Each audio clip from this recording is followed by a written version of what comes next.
kulanti wacan oo wanaagsan saaxiibayaal waxaad ku soo dhawaatiin barnaamijka kulan wareedka raadiyo Magan wuxuuna toddobaadkan idinkaga imaanayaa magaalada Muqdisho qodobada aan idinkugu hayno barnaamijka kulan wareedka waxaa ka mid ah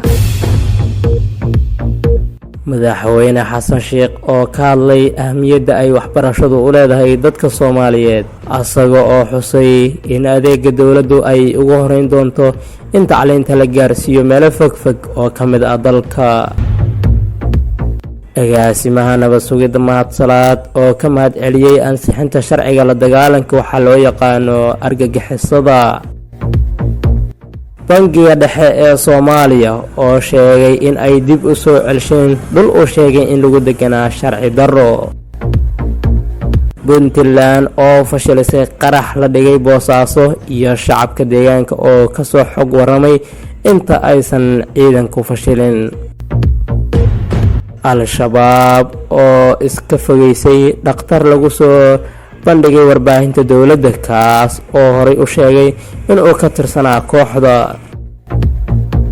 Somaliland oo war ka soo saartay xaaladda gobolka Sool ayadoo sheegtay in dagaalyahanada SSC ay hub aroorsi ka wadaan laascaanood isla markaana ay iska difaaci doonaan qarax geystay khasaare kala duwan oo shalay ka dhacay degmada Baardheere oo faahfaahin ka soo baxayaan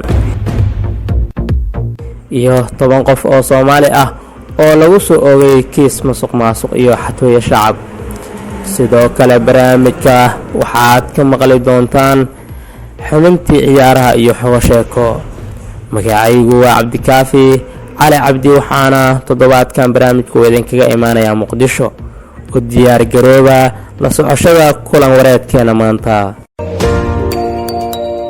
ku baro saxaafadda si fogaan darsiyeed ama online adigoo jooga gurigaaga ama goob walba ma tahay qof ku dhiban fikirka dhiibashada dadka hortooda mise jeclaan lahayd in aad awood u yeelato in aad dadka hortooda ku soo bandhigto waxa aad muujinayso ma ahayd qof hami sare ka leh inuu noqdo suxufi wax soo saar leh oo xirfadiisa u qarsoon u bandhigi kara bulshadiisa ma ka mid tahay arday hore saxaafadda u soo bartay balse aanan helin tababarkii uu u baahnaa intaas iyo inka badan waxaad ka heli kartaa adigoo aan isdhibin waqti iyo tirsboorna kaa bixin ayaad ku baran kartaa saxaafadda waxaana kuu fududeeyey tilmaamahaas macadka fogaan darsiyeedka iyo tababarka cilmiga saxaafadda ee Magan haddii aad danaynayso ka mid noqoshada dufcada cusub ee la diiwaangelinayo waxaad kala xiriiri kartaa tirsimaha kale ah eber 682 34 89 43 ama eber 612 68 eber 8 haddaba noqo baraha qarsoon ee bulshadiisa taasna waxaad ku gaari adigoo si bayaan ah u barta barashada mihnada saxaafadda waa hagaag aanu gudagalno barnaamijkeena waxaan soo qabanayaa dhankii qodobadii aad maqasheen oo faahfaahsan bangiga dhexe ee Soomaaliya oo sheegay in ay dib u soo celsheen dhul ay sheegeen in sharci darro lagu deganaa Cabdullaahi Ibraahim Maxamed ayaa si eegi doona qodobkan bangiga dhexe ee Soomaaliya ayaa war saxaafadeed ka soo saaray talaabadii dhawaan heesada ka abuurtay Muqdisho ee shacabka deegaan guryaha bangiga dhexe ee Banaagiriyo looga saarayay waxa uu sheegay in talaabadaasi kadib uu si buuxda ula wareegay dhulka iyo guryihii uu lahaa bangiga dhexe ee degmada Wadajir qoraalka soo baxay bangiga dhexe ayaa sidoo kale lagu difaacay qaabkii loo maray banaantii guryahaasi oo looga saaray dad shacab ah oo deegaan go'aan la wareegista dhulka waa mid loo maray si waafaqsan dastuurka iyo shuruucda dalka bangiga dhexe ee Soomaaliya ayaa waxa kale oo uu sheegay in uu dib ula wareegi doono dhammaan hantidiisa kale ee sida sharci darada uu u maqnaa si waafaqsan sharciga Abdalla Ibrahim Al-Disawi Radio Magan Muqdisho Puntland oo fashilisay qarax la dhigay Boosaaso iyo shacabka deegaanka oo ka soo xog waramay inta aysan fashilin ciidamada axmed xasan cismaan ayaa qaada dhigaya qodobkan. faahfaahinno dheeraad ayaa kasoo baxaya howlgal qorshaysan oo ay ciidamada ammaanka Puntland ka sameeyeen qaybo kamid ah magaalada Boosaaso ee xarunta ganacsiga maamulkaasi, sidoo kalena ay xarunta bari. howlgalkan qaraxyo lagu fashiliyay ayaa waxaa fuliyay ciidamada sida gaarka u tababaran maamulka Puntland kadib markii ay xog ka heleen dadka shacabka oo ay soo sheegay qaraxyada la qorsheeyay. wararka ayaa sheegay in ciidamada ay soo saareen qaraxyo lagu diyaarinayay mirshaad oo ku yaala gudaha magaalada Boosaaso iyagoo aan geysan wax khasaare ah. Boosaaso ayaa waxaa muddooyinka u dambeeyay ka dhacayay falalid ku amniga kuwaas oo isku jiro qaraxyo dilal qorshaysan. intaba kooxda al-shabaab iyo daacish ayaa inta badan fuliyay weeraradaas kuwaas oo ka hortag kala kulmay ciidamada ammaanka ee dowlad goboleedka Soomaaliyeed ee Puntland. si kastaba toddobaadkan ayay ahayd markii 13 ka mid ah shabaab iyo daacish lagu toogtay magaalooyinka Boosaaso, Gaalkacyo, Garowe kadib markii horey loogu riday.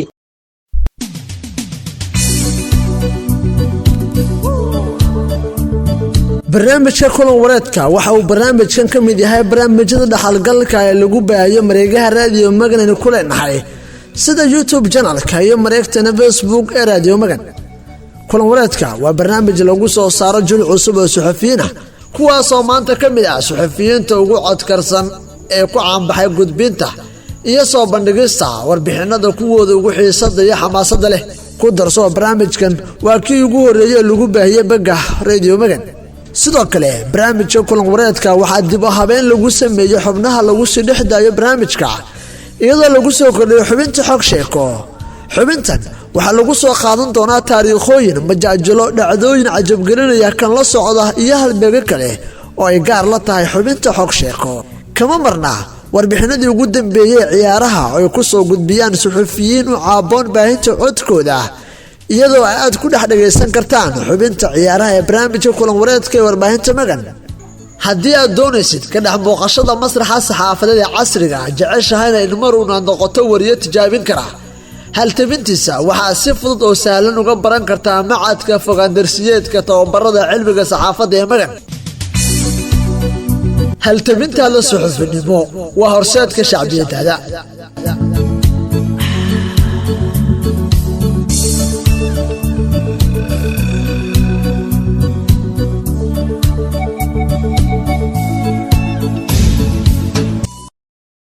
waa hagaag markaana waxaan aadayaa dhinaca iyo xubnaha barnaamijka aan soo qabto xubinta xog sheeko iyo waxaa soo jeedinaysa suxufiyad ubax cabdulaahi.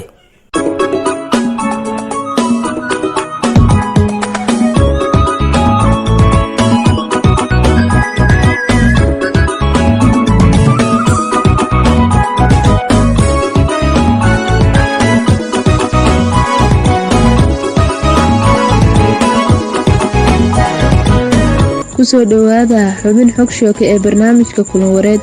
waxaan maanta qaadanaa sheeko ciwaankeedu yahay waa xaq.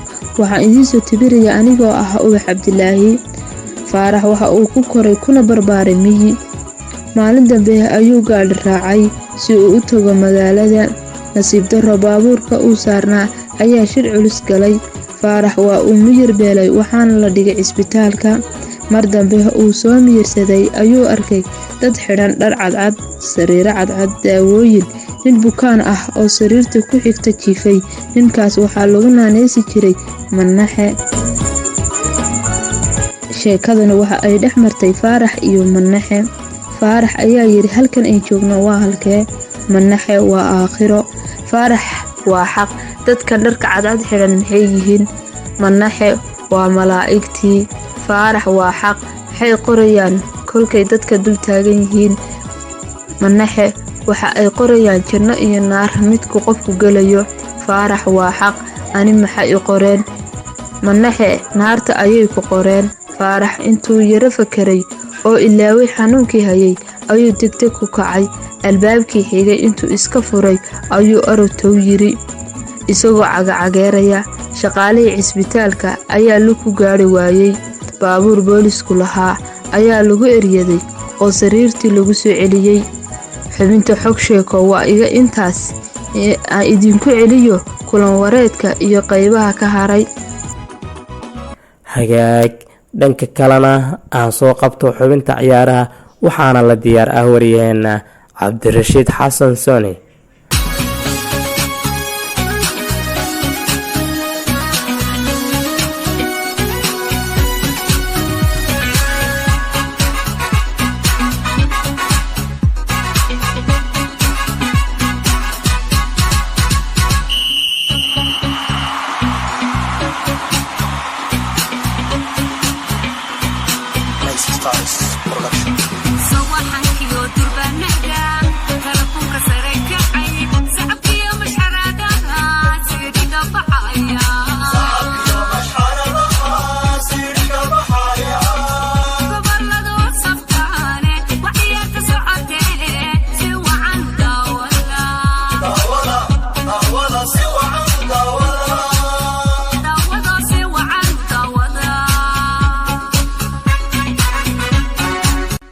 asalaamullaahi calaykum waraxmatullaahi wabarakaatuhu. kusoo dhawaada xubintii ciyaaraha ee barnaamijka kulan wareedka Radio Magan. waxaan idin warmaya anigoo cabdirashiid ah. haddaan ku bilaabo qabiirka kubadda cagta ee Paul Merson ayaa soo bandhigay hal dhibaato oo Arsenal ku noqon doonto dibindaabyo iyo caqabado kor istaaga inay ku guuleystaan horyaalka wadanka Ingiriiska ee ay 5 dhibcood ku hogaaminayaan, taas oo waliba tababar Mikel Arteta ku adkaan doonta sidii uu xalin lahaa horyaalka wadanka Ingiriiska ee Premier League ay 11 ciyaarood ka harsan yihiin dhamaadka ayay Arsenal ka cararaysa kooxda difaacanaysa koobka ee Manchester City. Gunners ayaa dib u heshay weeryahanka reer Brazil Gabriel Jesus oo bedel ku soo galay ciyaartii Fulham kadib markii uu ku soo laabtay dhaawac uu u jiifay tan iyo bishii November oo ka soo gaadhay koobkii adduunka. soo laabashada Jesus ayaa timid xili uu dhaawacmay Nketiah oo ahaa weeryahanka si buuxiyay booskiisa muddadii 3 bilood ee uu u maqnaa, iyadoo labadii ciyaarood ee ugu dambeeyayna uu weerarka dhexe ku soo bilowday Trossard.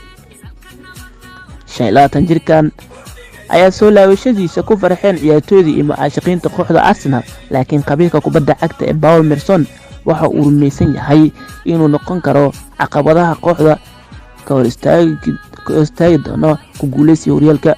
ugu dambeyntii xidhiidhka kubadda cagta adduunka FIFA ayaa xaqiijiyay in ay isbedel ku sameeyeen koobka adduunka ee sanadka 2026 kaas oo la kordhin doono tirada xulalka ee ka qaybgalaya oo laga dhigi doono 48 dal, halkii hore koobka adduunka ugu soo qaybgali jireen 32 wadan.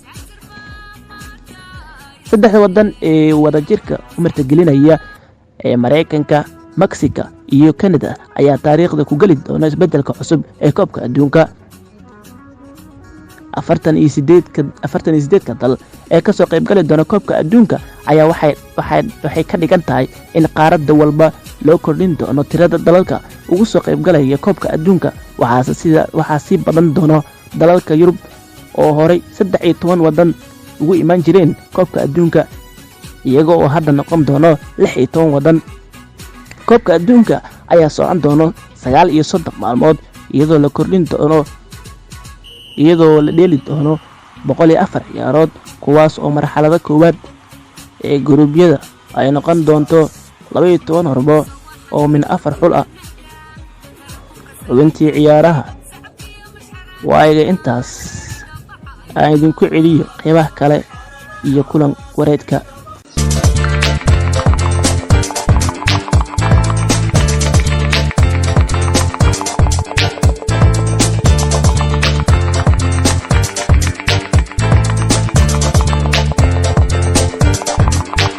xigmad hormaysan iyo xarakadii warbaahinta xulweeye Radio Magan.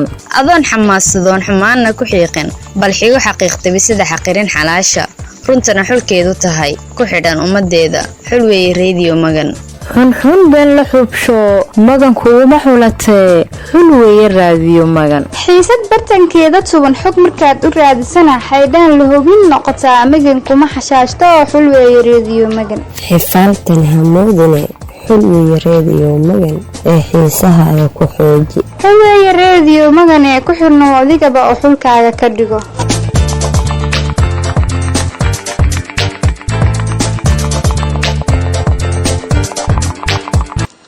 waa tahay waxaan markaana u laabanaynaa dhanka iyo qodobadii inoo harsanaa. Al-shabaab oo iska fogeysay dhakhtar lagu soo bandhigay warbaahinta dowladda kaas oo horey u sheegay inuu ka tirsanaa kooxda. wariye xamdi cali maxamed qodobkan tafsiir kooban ayay ka bixinaysaa. al-shabaab ayaa markii ugu horreysay ka hadashay nin halis oo ay soo bandhigtay dowladda kaasi oo bulshada uga dhex shaqaysan jiray dhakhtarnimo been abuur ah balse geystay dirar badan. ninkan oo kasoo muuqday bandhiga ka baxa warbaahinta dowladda ayaa waxa uu isticmaali jiray xeelado aad u sarreeya waxaana lagu magacaabaa maxamed cabdi nuur jiro doctor fanax. waa dilaa barnaamijkan ku qirtay dhagaro badan oo dad badan uu naftooda ku dhaafiyey. kooxda al-shabaab ayaa iska fogeysay ninkan iyadoo sheegtay inuusan ka tirsaneyn askarta muuqata iyo kuwa qarsoon ee howlgallada u fuliyay kooxda sida ay baahisay warbaahintooda. sarkaal sare oo ka tirsan kooxda oo la hadlay warbaahintii ku hadasha af kooxdooda ayaa been abuur ku tilmaamay xogta iyo shakhsiyadda lagu bandhigay barnaamijka gungaar inkasta oo ninkan dilaaga uu bilooyinka hor kasoo hormuuqday maxkamadda oo xukun ku riday xilligaasi oo aysan ka hadlin kooxda. doctor fanax waxaa laga soo qabtay magaalada beledweyne ee gobolka hiiraan intii ay socotay doorashadii muranka badan dhalisay waxuuna barnaamijka laga sii daayay warbaahinta dowladda kusoo bandhigay dhammaan xeeladihii uu isticmaali jiray intii uu ka tirsanaa al-shabaab sida uu sheegay. ninkan ayaa ahaa dhakhtar been abuur ah ka howlgeli jiray isbitaalada muqdisho sidoo kale waxa uu ahaa sarkaal ciidanka xoogga dalka ka haysta darajooyin been abuur ah. hanaanka dadka loo dilo iyo beenaha ugu daran ee laga dilo qofka ayuu wareysiga laga qabtay uga sheekeeyay doctor fanax isagoo tusaale u soo qaatay dadkii uu hore u dilay. ninkan ayaa sheegay inuu aad u isticmaali jiray si danihiisa gaarka uu gaaro odayaasha dhaqanka ee beeshiisa, saraakiisha beeshiisa iyo mooryaanta ku heebta ah si uu u difaacaan markii lasoo qabto. Somalilan oo war ka soo saartay xaaladda gobolka Sool iyadoo sheegtay in dagaalyahanada SSC hub aroorsi ay ka wadaan laascaanood isla markaana iska difaaci doonaan. Ismaan Cabdullaahi Diiriye ayaa qodobkana sii dhamaystiraysaa. xukuumadda Somalilan ayaa war ka soo saartay xaaladda magaalada laascaanood ee gobolka Sool oo maalmihii lasoo dhaafay uusan ka dhicin wax dagaal ah. Somalilan ayaa sheegtay in sababta xakisay dagaalka uu u dhaxeeyay ciidamada iyo kuwa deegaanka ah ee SSC ay tahay awood dari soo food saartay kooxaha ka soo horjeeda Somalilan iyo dib usoo abaabulka dhagar kale sida lagu yiri war ka soo baxay wasaaradda warfaafinta ee Somalilan. sidoo kale waxaa lagu yiri kooxaha nabadiidka ah waxay toddobaadyadii u dambeeyay ku jiraan gubaabo dagaal oo xoog leh inkasta oo tabar kasta oo isku keenan aysan awoodi karin quwad ciidan oo ay ku caabin karaan ciidamada Somalilan ayaa sheegtay in ciidamada Somalilan iyo saraakiisha sare ee hogaamiyay markasta xeerinayaan wadadalka wada hadalka lagu rabo in xal nabadeed lagu gaaro xiisada dagaal ee ka taagan magaalada laascaanood. qarax geystay khasaare kala duwan oo shalay ka dhacay degmada Baardheere oo faahfaahin ay ka soo baxayaan. wariye Cali Casir Xasan ayaa faaqiday qodobkan. warar dheeraad ah ayaa ka soo baxaya qarax ismiidaamin ahaa oo shalay subax lagu qaaday guriga martida ee magaalada Baardheere ee gobolka Gado. guriga martida ee weerarka lagu qaaday ayaa xilligaas waxaa ku sugnaa mas'uuliyiin ka tirsan maamulka gobolka Gado iyo saraakiil ka tirsan ciidanka xoogga dalka Soomaaliyeed iyo siyaasiyiin kale. weerarka ayaa la sheegay in loo adeegsaday gaari nooca xabadda aan karin oo laga soo buuxiyay waxyaabaha qarxa kaas oo lagu dhiftay albaabka hore ee guriga martida kaas oo hoy u ahaa gudoomiyaha gobolka. wararka ayaa sheegaya in weerarkaas ismiidaaminta ahaa ay ku dhinteen 2 ruux halka ay ku dhaawacmeen 3 kale kuwaas oo ku jiraan gudoomiyaha gobolka Axmed Buule Gareed iyo abanduulaha 43aad Korneel Cabdullaahi Labaale. sidoo kale wuxuu burbur xoogan soo gaaray qayb ka mid ah guriga martida magaalada Baardheere. wararka ayaa intaas ku sii daraya qaraxa kadib in tiro hoobiyaal ay ku soo dhaceen degmada Baardheere halka guri ku yaala halkaasi ay ku dhinteen 2 caruur oo ahaa walaalo halka kuwa kalena ay ku dhaawacmeen. Xilliga uu qaraxa dhacaya ayaa la sheegay in si gaar ah uga socday mas'uuliyiinta waxyeelada soo gaartay iyo kuwa kale oo ka badbaaday shir gaar ah oo uga arrinsanayeen howlgallada ka dhanka Al-Shabaab ee ka bilaabanaya gobolkaasi.